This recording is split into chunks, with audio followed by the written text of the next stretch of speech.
एक अहम सवाल, क्या वेरिकोसील के इलाज के बाद दोबारा वेरिकोसील हो सकती है? यकीनी तौर पे यस। सवाल यह है कि इलाज क्या करवाया आपने, homeopathic, allopathic, surgical, non surgical. जब भी सर्जरी हुई है हमने देखा है कि बहुत ज़्यादा फेलियर रेट है। वजह क्या है इसकी?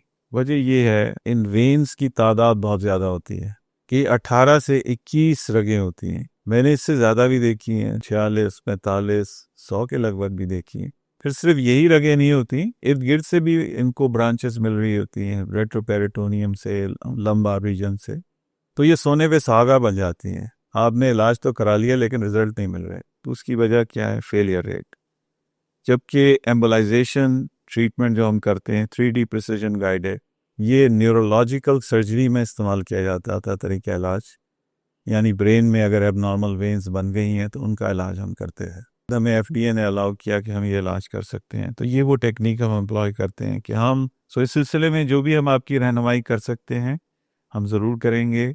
और बॉटम लाइन ये है कि being from surgical field, surgery इसका इलाज जो है वो नहीं कर पाई, और हम उसके लिए शर्मिंदा तो नहीं कह सकते, एक लिमिटेशन है कि सर्जरी इसका इलाज जो है उसमें फेलियर रेट ज़्यादा है।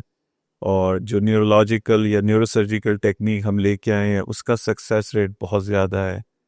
और हर चीज़ हम आपको दिखाते हैं, मॉनिटर्स पे नज़र आ रहा होता है। हमारा कोई भी पेशेंट नॉकआउट नहीं होता, यानी बेहोश नहीं हम उसको करते। और इलाज के फ़ौरन बाद उसके साथ हम रिव्यू करते हैं कि हमने क्या इलाज किया और क्या रिज़ल्ट है, ताकि आप पूरे यकीन के साथ घर जा सकें। आपके सुनने का बहुत बहुत शुक्रिया। हमारे दिए गए नंबर पे आप रब्ता कर सकते हैं। मज़ीद मालूमात के लिए हम हाज़िर खिदमत।